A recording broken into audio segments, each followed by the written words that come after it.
Thaina mamangai matam amada khul amada iboton kauba nupa ama leirami. Iboton thabak suba nomba yamna kalli. Iboton gi nupi gi maming na leima haina kaurami. Makhoi Matei Manao ani do yamna nungsinarami. Makhoi gi yumthangnaba pisak kauba nupa ama leirami. Pisakti yamna talami. Pisaki nupi gi maming na asangbi haina kaurami. Asangbi ga pisakani nungtigi isau langaribase. Makhoi gi Matei Manao ase mina sukaya nungsiramde. Mabuksu yam phatlamde. Adubu ibotonde mahaki Matei Manao di mina nungsibirami. Mabuksu yamna pharami. Makhoina ngamba oirabadi migi matengsu yamna panglami. Laima nganta hogatuna mapuroibana thabak chatpa nangnanaba chak thonglami. Chak loiduna chak chananaba mapuroibabu kaurami. Iboton chu chak chaba chakhumda changlai. Iboton chak chananaba haiduna famtharami. Manakta leiriba ising khuzai adu lauduna ising tharaga makhuto hamlami. Kari yenjang ne nupi ekhoi yenjang siba. Saukri ga kangau amaga tawsilabani nupa. Haurani da. Iboton du chak chaba haurami. Iboton chak chana chana magi nupi da yengduna asamna hairami. Nupi nang susa thuasila. Nathanda chabado nungairoi. Ai ngahak leiraga oina charage nupa. Iboton du chak charami. Leimana mapuroibana chak charibadu awat apa hanglami. Numit yung laba phawa pisak to hogatlamde. Asangbido isaw ka na langle.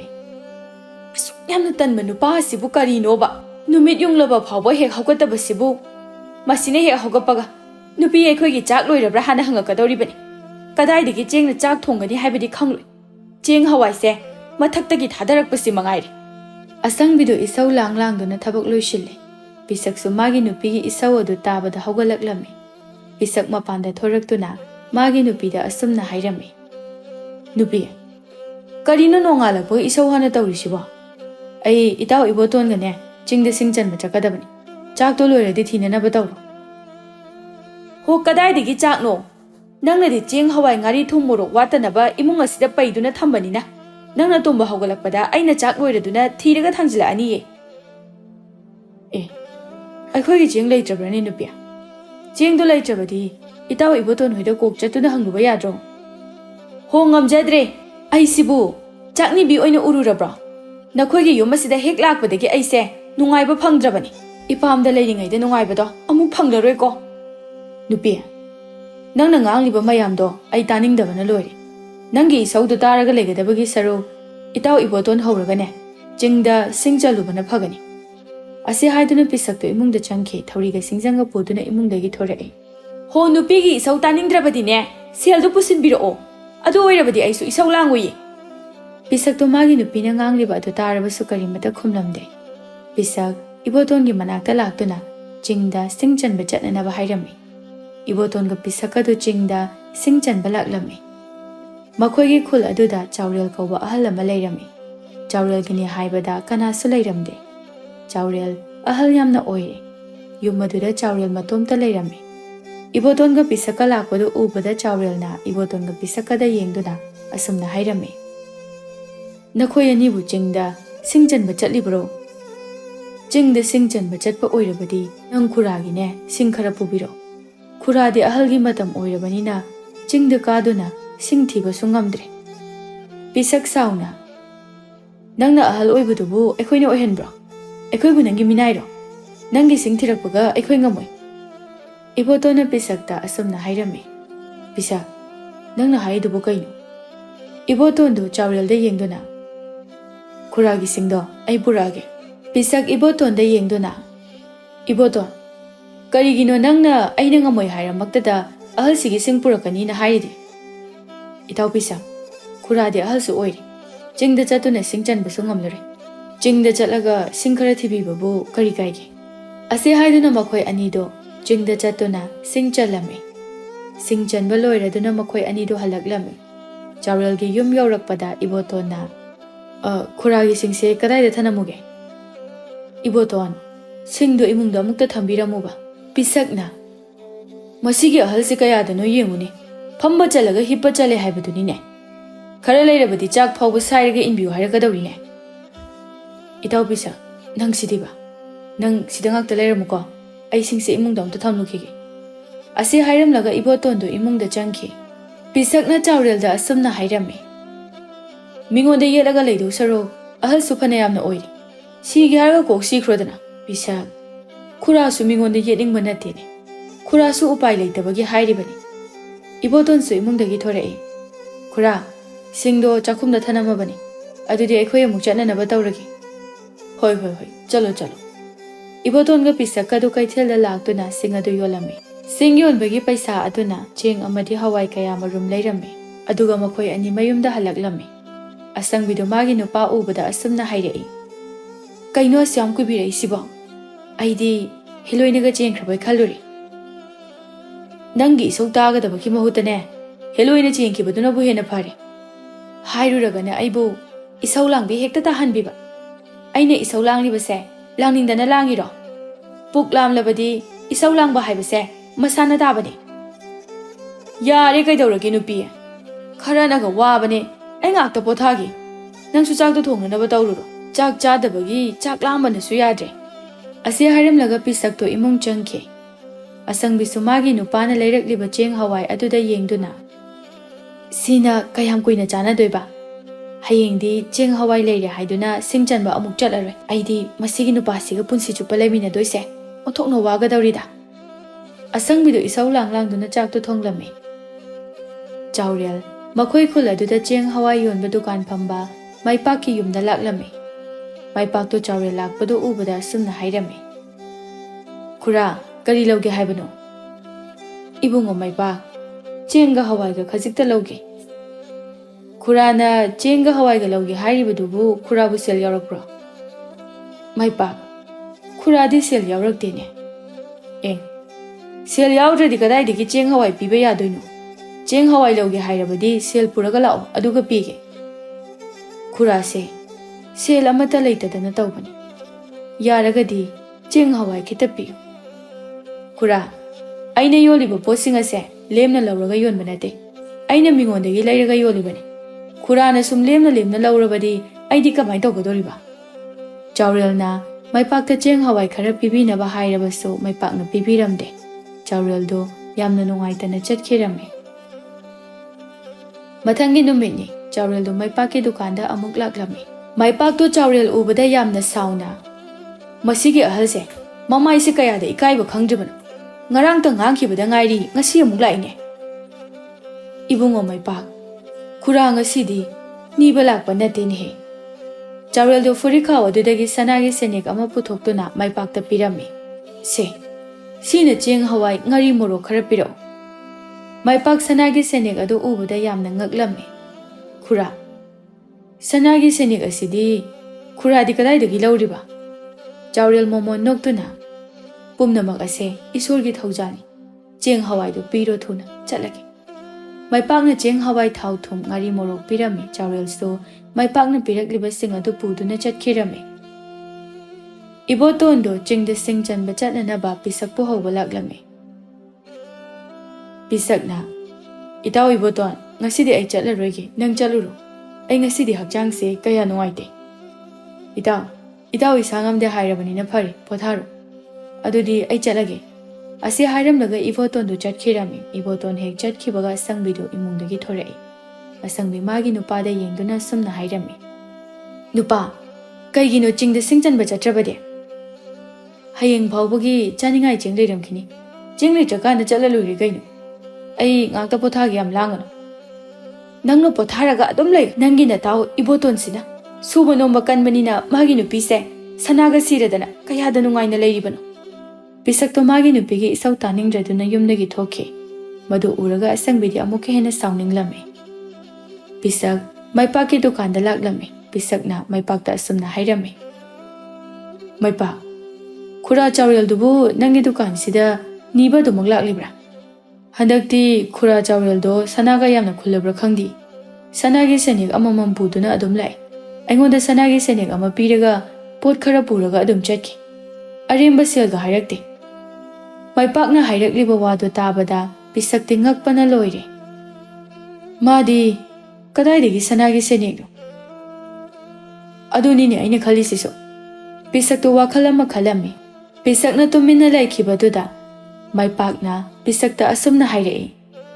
Kaidaure pisak nangna tumina leirabadi. Kaisu taude. Aisu yumda thabak lehawi. Yumda hananaba taurage. Hoi hoi. Pisak to mayumda halaklami. Pisakna magi nupi asangbibu kaurami. Asangbisu magi nupagi manakta changlaktuna. Kaidaure. Aigi isau taningde haiduna chakraga amu haladi kaidaurage. Nupi Chingada leiba khura chaweldo khangidana. Khangi du kaidaurage. Madugi ahaldo sire haibra. Sire haiba nateda.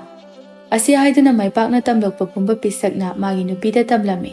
Asangbisu yamna ngaklami. Nupa. Ahaladugi sanamaya mama leramgadaba male. Aisu khalibani. Sana singdo matau karamna khoi oisige haiduna khalibani. Is adugibu aduk laibadubu ahalado matomda lei haibadaine. Lei.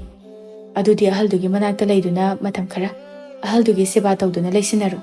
Aduga sana singado adugi maramda khangtoknuba honaru. Pisak momo noktuna nupi nangse singdi singbajani. Nangi mise asangbi gaugadaba nadi asingbi gaugadabani. Ase haiduna Matei Manao wanidu noklami. Pisak to Chaurelgi yumda laklami. Chaurel so waita sinduna leirami. Chaurel masa yamna nanjay. Ngamdrabasu imong manggol sing adu luna nana sit senglami. Pisak to Chaurelgi manakta changlaktuna. Kura, aina kura da hairoidaba waka yama haikre. Ayam lankre. Kura ibom tangagbiyu. Ase haiduna pisak to Chaurelgi makong paiduna khorumlami. Chaurel na hongna dine he pisak. Haugulo haugulo. Kura ne karimata khande. Adudi kura.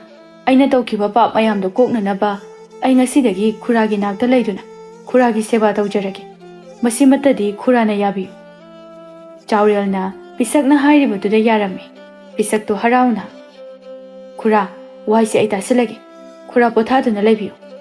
Ase haiduna pisak na wai adu phajana tasalami. Numit asidagi pisak to Chaurelgi manakta Chaurelgi seba tawduna leirami. Pisak to chakhumda chakana thongli. Chaurel na Phunga aduda mai yairami. Chaurel na Pisak nangi chak adubu loigedaba kayam watlibage. Kura loigedawre. Kura bu chak lamaba. Ai chak se thuna loisilage. Lamde chumna hangbani. Asamna pisak na chak loiduna chak to thirami aduga pisak ka Chaurel ga do chak adu chaminarami. Asumna numit ado hauki. Pisak to nganta haugatuna sumang thelong ado wai tairami. Chaurel na haugatringaida thabak pumba loisilami. Chaurel su haugalai. Pisak na Kura haugalai edana. Chinya sing to piruro kura. Kura na thakna na ba chalon baloirabani. Hoi. Kura chinya se amukta sing to lukhi. Ase hairam laga Chaurel su thoki. Chaurel thoki bado yeng laga pisak to mathanta noktuna asumna haijarami. Kaya da pangkraba ahalno. Aina di magi sana singdo pambagi mabu nungsiba saraga seba tawsinaribani. Masidi ma khangjaba natene. Chaurel so machin maya sengba adu loiduna pisaka cha thakminarami. Chaurel na pisakta sanagi senek ama pirami. Aduga imungi awat apa lairunaba hairami. Pisakti sanagi senek adubu ubada yamna haraujarami. Pisaktu sanagi senek adu konsangda puduna kairami. Adudagi fanglakpa sel adu puduna magi nupigi manakta laklami. Asangbido magi nupa ubada. Nupa, ahaldugi sana thampham khangla aba. Khangdrida nupi. Aina laise atagi nate. Nangonda sel khara pige haiduna laklibani. Sigi sel se paishilo. Nupa, asuk yamba sel asidi kataidagi no. Ahaladuna pot lairunaba aingonda sanagi senek ama pirakpani. Aina konsangda puraga kaithokhlubani. Sel tangkhai ama nang lahoro. Tangkhai amana hanuba adugi cheng hawai leikrage. Hoi nupa, athuba matamda hanuba adudagi sanalupa thampham ado khangtorauko. Hoi nupi, hanuba duna halaktena hairamani. Ai amuk chatnanaba tawrage. Ase hairamlaga pisak tu chatkirami. Pisak chatkrabada asangbidu sel singdu puduna kaithal chatlami. Mana chaning ba khallaga leirami. Phirol su leirami. Pisak su cheng hawai singdu puduna halaklami. Chaurel do fi suduna leirami. Pisak na changsinduna. Kura, karigi fi suribano. Kuragi amotpa fi leirabasu aingonda haiba yadro. Se kura, fi do ai sugese. Kura phajana potharaga leibiyu. Ase haidana pisak na fi adu surami aduga fawdoklami. Pisakto Chaurelgi manakta changlaktuna asumna hanglame. Khura, ai ngasidi khurada kainomta hange. Kari hange haibano?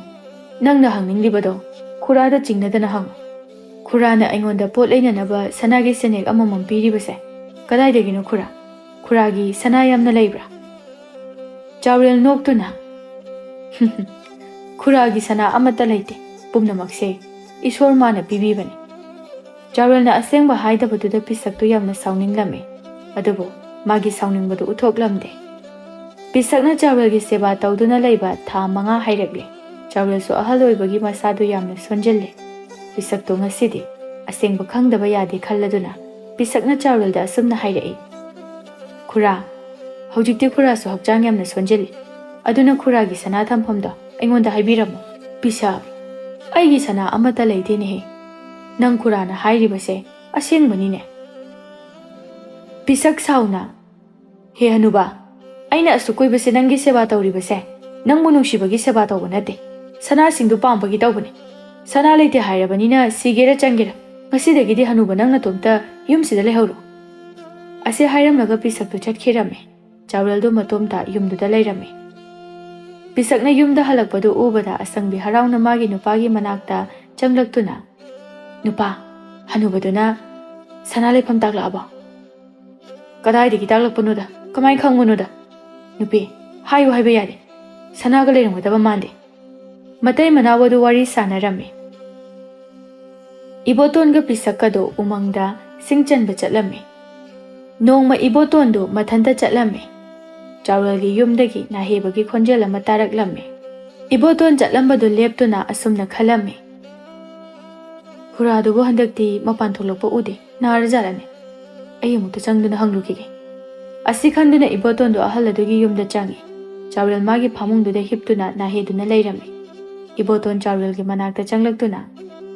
Khura, kaidaurage? Hakjang ngamdrabo? Ising khajikta thakke. Ising thakeba khura. Ai ising lauruge. Ibotondo chakhomda changduna ising kalame aduga puraktuna Chaurelda pithaklame. Chaurel ibotonda yengduna. Ngarangdagi ising khaurangduna leibane. Haugatuna ising thakpasu ngamdana wana khanglambane.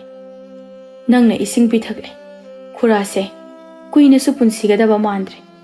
Khura nangonda wa khara sinaramge. Khuragi maningi ingkholda hainau pambi ama hobani. Hainau pambi dugi makhongda chafu ama phumduna thammani. Chafu ado achamba chafu natte. Mitrangi chafu ni. Lairembi amana pirambani. Nang khaktani pukchel sengna aigi seba tawba. Aduna chafu ase nangonda sinaramba pami. Aduga kaigumba chafu ase fattaba migi makhutta tabadi yade. Aduna nangonda mitrangi chafu lei haibase nang kanadasu haidokpa yadre. Mitrangi chafu ase nongmada ahumlaktagi hena sizinaba yade.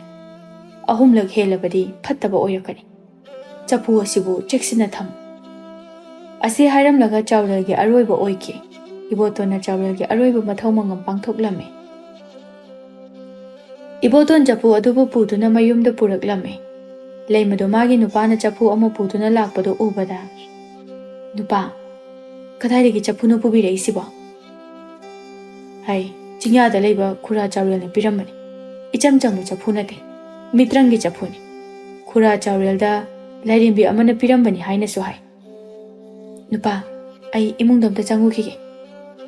Ase hairamlaga leimado imungda changlaktuna aluga chenga khara lauthoklaga thorei. Aduga aludo chafu aduda thadabada. Chafu adu aluna pik thalame.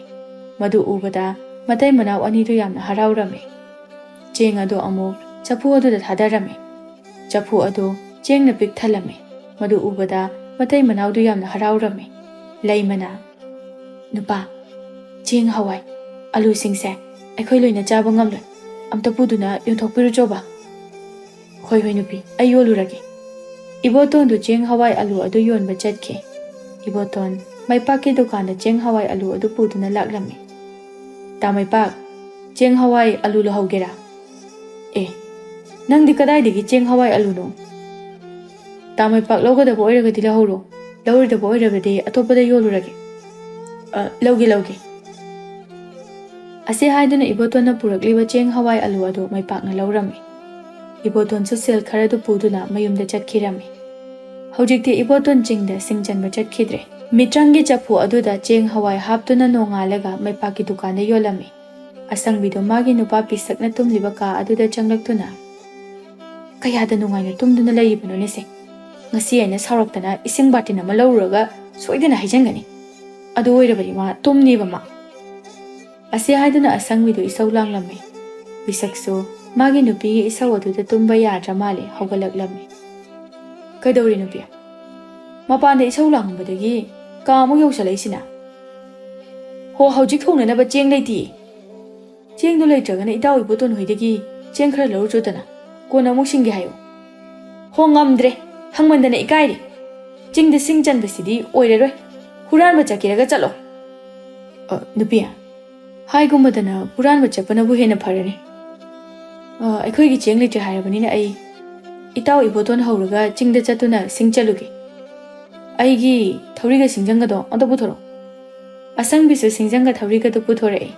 Bisakto Iboton khoida laklami. Bisakto mapanda leptuna Iboton bu kawraklami. Laimadu imungdagi thorei. Dada madi laiti. Ma laiti haba. Phare phare. Adudi dada amuk chakhragi. Asi hairamduna bisakto chatki. Bisak ngasidi matomda chingda singchanba chatlami.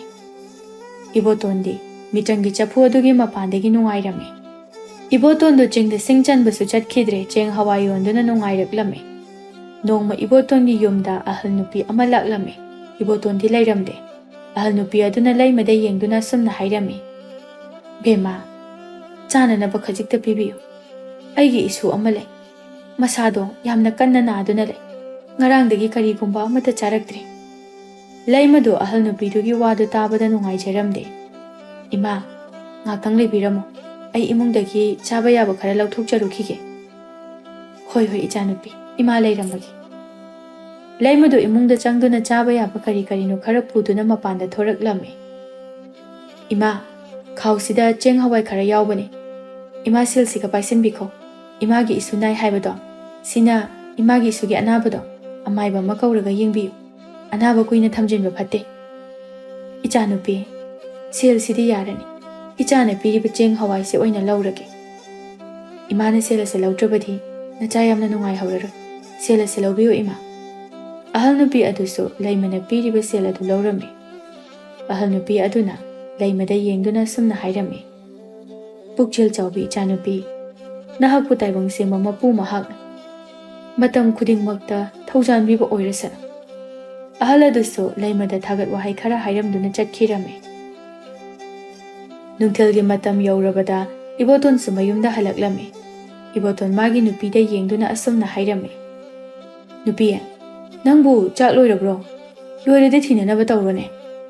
Hoi nupa, laimadu magi nupagi chak thirami. Iboton so chak charami. Laimana magi nupada yengduna asumna hairami. Nupa, ngasaido aikhoida ahal nupi ama laklami. Ahal nupi dugine haibada kanasu laitre. Ahal nupi adugi masu nupido. Kanna naduna laira male. Aina nungaitadana sel kharaga cheng hawai kharaga pikibani. Adudi yam phaina. Migi mateng pangba. Mina nirakpada aikhoina angama mateng oirabadi pangadabani. Kanasu lairabo oiningba nate. Hoi nupa, ado khura chawrialgi usop amatadi aikhoigi sumangsida khatse. Aikhoina ngasi phibam asida leiraklibase khura chawrialgi mapandagine. Hoi nupi, nangna haribado aisu khalibani. Asumna Matei Manao anido wari sanarami. Somdana pisake yumdani. Asangbidu isau kana langli. Pisakti yumda lairamde. Hoju phabo yumda halakte base. Kadaidano haibani mana ngasaidagi chatlisibo. Hoji thongningai ching maru amatasu laiba nate. Aina ngasi sauraktana ipamda chakhidoini yengu. Pisakto isai ngangladuna changlai madu ubada asangbidi amuka hena sauningkhre. Aina hojik thongningai cheng laitabagi matha sari. Aduga nupa nangdi isaiga ngangladana wakhal yamna nungairiba jatnidana. Sido punsini. Kharasu wakhal nungai thoktradi kainone nupi. Nungaini ngasidi chara henba tabaneba. Chengsu maru amata laite. Aine maipaki dukanagi cheng hawai khara soluge. Chak thongnanaba tawramu. Asi hairamduna pisakto maipaki dukanda laklami. Pisak maipakta yengduna. Maipak, Cheng hawai khara lauge. Aigi baki da isalo. As Pisak. Nangi baki se yamdi yamalabani. Khara su pithok labadi phagadabani. Somda aidi iboton gi cheng hawai gi sel piba ngamdre. Maipak na hairakliba wadu tabada Pisak tu yamna ngaglame. Maipak. Kaigino iboton gi cheng hawai gi sel piba ngamdre haiba ba. Nang khangdribo.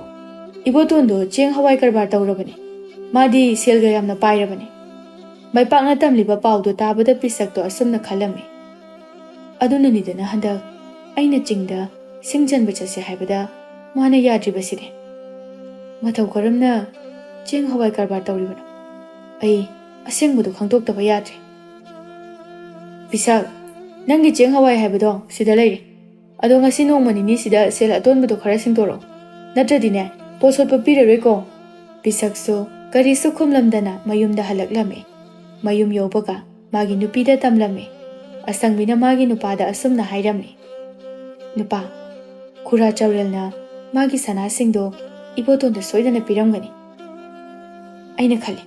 Handak marakti magi laimase. Pirol ahanbaga setana tawe haidana khalini. Sanaga se yamna siradana yam taweba. Pisak khara sauna. Makoida leiriba sanaduna aigini. Aina kayam kuinano. Ahaldugi seba tawduna laikibado. Ngasigi numita asengbada khangdoktaba yadabani. Pisak to ibotonbu senaba hawraklame. Ibotonna mitrangi chafu aduda cheng hawai alu hapadu Pisakna urame. Pisakna khale. Sina oire makoina khangawdana nungairabiside. Khangnidana. Horen numidang tumina chatuna chafu asibu Huranba taredana. Ase khanduna Pisak to lairame. Numidangi matamsu yauraduna ibotonga laimagasu chakngan chaduna tumdame. Pisak to tuminna changduna chafu adu puduna thorai. Pisak chafu adu puduna laklame. Asangbidi magi nupina chafu ama kolaga changlakpadu ubada ngakna. Nupa, kadaidagi chafu no? Numidang sida mo puraisina. Nupi, tapna nganguni he, midani ne. Aina purakliba chafu se. Achamba chafu nate. Mitrangi chafu ni. Sida pot ama hapada. Pot tuga manaba mayam ama thorakadoribani. Kaino, asengbaro nupana na hairisiba. Asengbani ne nupi. Adudi nupa, aigi sanase, chafu sida haplagi, aduga yengasira. Asi haiduna asangbina mitrangi chafu aduda, sana adu haplame. Sana mayam thoraklame. Madu ubada asangbidu haraubana loire. Lik tu amok chafu aduda thadarame. Lik mayam amasu thoraklame. Ibotona magi nupida asumna hairame. Nupi, yare. Ngasigidi chafu si thamjangkhrasi. Nupa, sidagidi aikhoi su nungairani ko. Konungumlaba yum ama saduna nungaina leiba yare. Tapna nganguni nupi nangbo. Nungdang sida kanana tadurige. Miloina tumnaramani. Tumnanaba tawrusila. Ase haiduna tumnanaba tawrame. Asangbidi tumtabida hawgatuna chafu aduda senyek ama haplame. Selyam ama thorai. Asangbidu amuka sel adu haplame. Handak mukti chafu adudagi lin mayam ama thorakle. Chafu adudagi lin mayam thorakpadu ubada asangbidu kanna laurame. Asangbina laubudu tabada Pisaksu hawgatuna laklame. Lin mayam lairambadu ubada Pisaksu yamna pakhalaklame. Asangbiga Pisakadu lin mayam aduna chikpa aduda sirame. Ibotongi manglanda chaurel lagduna chafu adugi laifam hairame. Iboton sumikap thorai. Mana yengbada chafu adu lairamdaba aduda. Magi nupi laimabu hawdoktuna Pisakki yumda laklame. Pisakka asangbiga siduna lairame. Manakta chafu adusu lairame. Lin singdi lairamdre. Iboton khullekai mi taktuna asangbiga Pisakkagi aroiba mathau mangam pangthoklame. Ibotona chafu adu tangai phadraba matamda khak sizinarame. Asumna mabuk phatraba huran chinthi tawba Pisak amadi asangbi Matei Manao adu linna chiktuna ahenba pamlubadagi thawai thakirame. Tangai phadana achumba lambida sizinaba minungshi leiba mabukchil sengba migi awaba masak khangba laima amadi ibotonde chafu adubu achumba lambida sizinaduna chafu adugi mapaldagi awat apa amata leitana Matei Manao ani adu nungaina pankirame.